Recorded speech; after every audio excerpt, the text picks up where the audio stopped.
Yo, and we're back on the after a long hiatus. I'm keeping, I'm keeping it. After a long hiatus, we're back. You already know it's the football. Now we do. It's myself, King Jones. We've got the Podfather in the house. Make some noise. So we're gonna straight into it, man. There's massive news happening. Obviously, you've got Mourinho, you've got Super League, but I want to start off straight with the Super League. For anyone that doesn't know, the Premier League traditional top six, because it's not the current top six, and is it six other teams? Six other big teams? Yes, traditional top six. So basically, people are wondering how they came up with the list, but it looks like they just picked the richest teams, basically. So the teams that make the most money in the world, like the 12 or 13 richest teams. And that seems to be how they came up with the list. So not necessarily the ones with the biggest history, you know what I mean, guys who won Champions League or anything silly like that or whatever. It's strictly your fan base and the money your club is. So they picked, obviously, Man United, Arsenal, Man City, Tottenham, and Chelsea. Yeah, obviously Real Madrid are involved. Obviously, Barcelona involved, Juve involved. But what people don't realize is, before we speak about what they're doing, they're trying to make their own, essentially their own Champions League, their own Super Bowl, where they're trying to make a competition that you don't have to use their own league to qualify for. You can't get relegated from it. They will all make more money. And what people understand is, people understand that all these teams, before we go into, whether we think it's right or wrong and how we feel, because I'm going to let you extensively talk about it, they're all doing it for different reasons. So originally, I think the founders were Arsenal, Man United, and it was the Premier League. It was Arsenal, Man United, Madrid, and another team with Liverpool with the American owner. 3 out of 4 of those teams have American owners, so they're saying that's why it's linked with the NFL, with the NFL way of thinking, or NBA, or any of the other sports. But what they don't realize is that a lot of these teams, like Juve, got involved because of the financial issues that they have. Juve, AC Milan, because of the financial issues they have in their league. Same with Barcelona, got involved because they're 1 billion in debt. You know what I mean? Tottenham got involved because of their debt from the stadium and COVID. So different teams got in there for different reasons. But Banj, I want you to really explain what this Super League means, what you feel like everyone's been saying about it, why you think people are against it, and your own personal views. I'll let you take this away. This is the Podfather. I'll try and be as brief and as simple as possible, so everybody gets to just. So basically, we need to clear up some misconceptions. So I've been hearing about Super League for almost, I want to say, 15 years. So it's not everybody tries to. It started a decade ago when Liverpool owners came in or whatever. But from my recollection, it actually predates that. And from way back, the Spanish teams have always been interested. The Italian teams have always been interested because it just secures their place. Yeah, I mean, and they've been looking for different ways to monopolize competition. Yeah. Now these clubs are, by the time you're bringing in $1 billion in revenue, 700 million, 800 million, $1 billion in revenue. This is before we take into account of your debts and stuff. You're a business. Yeah, I mean, you're not there as a sporting thing for the society. Yeah, you do all that because it's good PR, it's good publicity. But ostensibly, you're a business. You're out there to make money. Some of these guys have shareholders. Some of these guys have publicly traded companies. Yeah, I mean, so it's not about let's take it. No, you're like, at this point they're like Amazon, they're Google, they're Coca-Cola. But they're football clubs, yes. So I think that's where people get it confused. So I think I saw the accounts for 2018, 2019. So this is pre-pandemic, and these guys were 1.2 billion in debt.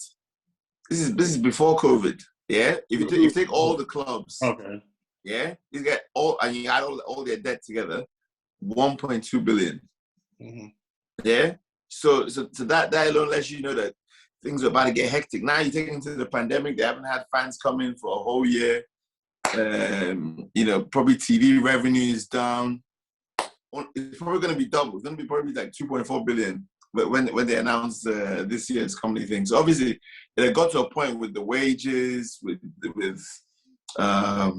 transfers, all that stuff, where they were desperately seeking like new revenue and stuff, and the opportunity just became too good to pass on. Now, obviously, I feel with no fans in grounds, it does make it easier to announce. you're not going to get the massive protests and riots and all this sort of thing or whatever. Well, maybe not riots, but like massive protests and like just like boisterous. I think you might have got some smashing up of some clubs. You know what I mean? Like I just saw outside the Leeds. So outside Leeds was playing Liverpool, and outside the Leeds game they were burning Liverpool shirts.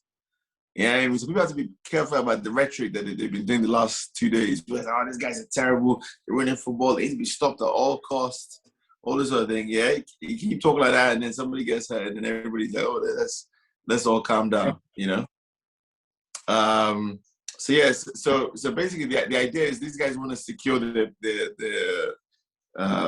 financial status. Basically, so they've created a league where they can't be relegated. It's pretty much based on money earned rather than your history. So it's money earned and fans. Yeah, and then they plan to also invite teams every 4 or 5 years to come and 4 or 5 teams every couple of years to come and participate in the thing. So obviously Premier League and UEFA and everybody's totally against it. They've come out, they're threatening all sorts, banning them from the Premier League, stripping their trophies, banning Champions League, even calling a halt to the semi-final that's supposed to take place in a couple of weeks. So yeah, it's peak at the moment. Yeah, I mean, nobody quite knows what's going to happen. But the clubs are not backing down at all. In fact, they've quit Europa. So like even next season, they're like, listen, we're not doing Champions League. We're not doing nothing. Europa. Yeah. It's called the ECA something. It's like the European Clubs Association. Yeah. So you have to sign up to that if you want to play in any of Europe's competitions. So Europa League, Champions League, wherever. Yeah. All the clubs that are involved have all quit, resigned. Yeah. So it seems really serious. Yeah. I mean, like everybody was thinking, oh, we'll wake up today. It was a power play, and it still might be. Right now, it's two trains heading for each other. I think it was a pipe dream and then became a power play. And then at some point during the pandemic, these guys really think, oh, we can actually do this. There's a window for us to actually make this. And more importantly, like you just said about the debt going on, they want teams to be unified, in debt. But, the other teams in the league are not going to pay off the million debt. No one's looking, Getafe are not going to pay off Barcelona's debt. They're going to say, oh, we're going to take over, we're going to help you guys. No. So, at the end of the day, each club, the biggest misconception we have about football is that clubs all love each other. They don't. Asda does not love Tesco's, does not love Morrison's. No. Yeah, they're all in the same field, but they're all, listen, Leeds went broke tomorrow, Man United or not, they might help, or the Arsenal might help, but it's only a gesture. It's just, it's not real. Like, they don't really care about each other. You know what I'm saying? It's totally made. And listen, it's all PR, bro. They don't give a damn. I'm not against or for the Super League because I'm yet to see I'm yet to see it in totality. I haven't seen everything, all the facts, all the things put up for me to make my own judgment. But what I will say is, when people are like this an outrage, the Champions League used to only have the winners in the 90s. It changes. Like when I look at the Super League, all the Super League is a change of the Champions League. And some of the reasons I've heard, if it's any other reason apart from, first of all, greed. I don't want to hear greed because UEFA League, the Champions League, the UEFA are greedy, FIFA are greedy. The expansion are greedy. Everyone that works in the club that's making millions, the sports, the commentators are greedy. Nobody goes into a contract and says, you know what, I'm going to take less money from people. You know what I'm saying? Like everyone tries to. So I don't want to hear about greed. Listen. We live in a country where you have to have BT, you have to have Sky. Yeah, so already that's like what, 50, 60 pounds a month. Yeah, just to watch your team on the regs. Yeah, if you don't have BT or Sky, you have to pay for every game on like Now TV or whatever. Yeah, then to go to a game. Yeah, we both live in London. Yeah, how much are you spending to go to Arsenal to watch a game? Transport, food, all that shit. Yeah, you're looking at what, 120 pounds just to go and watch a game. Now, if you're a regular and you want to go every game, maybe a season ticket is like what, like 1,500 pounds. Yeah, I mean, so they've been fleecing us for years. This is nothing new. So I don't and also fans have to take responsibility as well, because the fans will be the ones say, oh, pay this guy 200k a week, pay him whatever he needs. Aubameyang is trying to go, give him the 250. give him the 300, give him the whatever he needs to make him stay. Yeah, there are repercussions to all of this. Yeah, you want your club to get and spend 200 million in the transfer window. Guess what's going to happen? They're going to again look for every competitive advantage to make money out there. And when stuff like this comes up, it's going to be too good for them to turn down, you know. And I think the English fans, I can understand their pain. You know, I mean, obviously, me and you are actually fans of clubs that actually stand to benefit. Yeah, from this situation. Yeah, if I was an Everton fan, I'd be like, yeah, that's fucked up. I'm not cool with it. If I'm a Leeds fan, if I'm a this, yeah, I can understand all that beef or whatever. Yeah, but especially from my perspective, yeah, not growing up in London, so you come with a bit of international perspective of things. Bro, there are 1 billion fans in China, 1 billion fans in India. They don't give a damn about Premiership, Nigeria, and all of that. They just want to watch. They just want to watch Chelsea play against Real Madrid, play against Barcelona. Yeah, and they will buy the shirts. They will do the subscription. This is what I'm saying. You know? The whole novelty. The novelty. First of all, you already said that the quality. We had a conversation about this off air, and you said the quality will overdo the novelty. Like, you know what I'm saying? Because we'll replace the novelty. You've never heard in any other sport. Nah, man, I want to see LeBron face Kevin Durant. Nah, I want to. You know what I'm saying? You want to see Jack Harrelson at Leeds face? Kevin, no, you want to see Kevin versus against Varane or Ramos week in, week out. No, not even just that. But football is unpredictable. It's not like any of the sports. It's like, this happened in rugby or this happened in basketball, this happened wherever. Yeah, it is unpredictable. It's drama. It's fans. There's a lot of room for error. Yeah, I mean, so football for me will always have that extra drama that other sports don't have. And then it's a 90-minute game. It's not 4 hours like American football or baseball or basketball or whatever. It's something that has to be concluded in 90 minutes. Yeah, I mean, there's the drama, there's this. Oh. So no, I don't think it will get to that point where it's like, because NBA guys will tell you a lot of them don't watch until playoffs. Yeah, it gets to playoffs. Then all of a sudden, everybody's in the game or wherever, yeah? Yeah, because they play 80 games. These are mad amount of games. Yeah. And from what I've seen proposed, it's not that many games. And you could get, it's, I think so far now, it's like 12, 13 games. That's all it is. And the top 3 go through. But not just that as well. What I would say is that what doesn't make sense is that it's the start of the. I'm not for or against it, but it's the start of the tournament. You think that thing? The problem is that people are taking this as like it's the Champions League now. It's going to be more. It's going to change. Whatever they do, let's say they do the Super League. Do you think the Super League is just going to stay exactly this with this same template? No. Obviously, within 10 years, other super teams will come out. There will be another PSG somewhere. There will be another whatever. Listen, they might even work out with the Premier League where they might be like, all right, cool. The top 4 teams qualify. Okay, these teams qualify no matter what, but the next top 3, or they might change it over time. It doesn't ever change. The Champions League used to be a situation where all the winners qualify.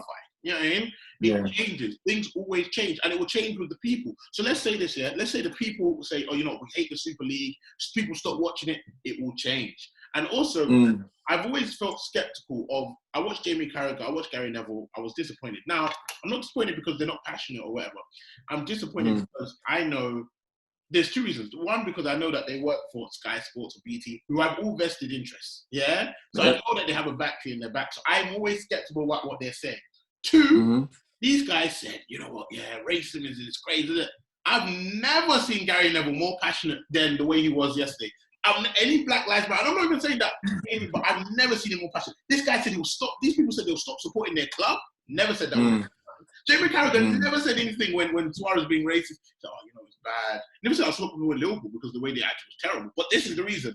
Because these teams joining a Super League, you'll stop supporting football. But all the racism, all the this, that on the pitch, that's fine. I'll still watch the game. It's fine. I'll walk off the pitch. It's mad. Yeah. Listen. This is an easy topic to be outraged by, because everybody pretty much has the same stance. I haven't seen one person come out, any prominent person come out and take the opposite stance and say, "Oh no, I like this idea." So it's easy because you have the support of everybody. It's easy to come out as hard as possible, killing the game because everybody has said it. Yeah, so it's easy to be moralistic about this sort of thing. But the thing is, I for one, I like my owners. yeah, in terms of my my club or whatever, yeah. And I trust Roman. Yeah, I'm saying. So I'm gonna give my club the benefit of the doubt. I'm gonna wait to see how it goes in the future, and I trust my chairman to get the best out of the situation. Like, don't be fooled. All these other teams, yeah, that weren't involved, that weren't picked, yeah, they're doing three things now, yeah. They're trying to gain more information about what's going on, yeah? And then they're trying to stop it, yeah? And then if they can't stop it, they're trying to join, yeah? Those are the things they're trying to do. So don't be fooled. All these clubs, leagues, whatever. Given the chance to join tomorrow, they're going to join. I'll give you 2 facts. The Europa League will be fine. No matter what, the Europa League will be fine. There's enough teams left in the Prem. No, listen. You have the Champions League now. You have the Champions League all to yourself.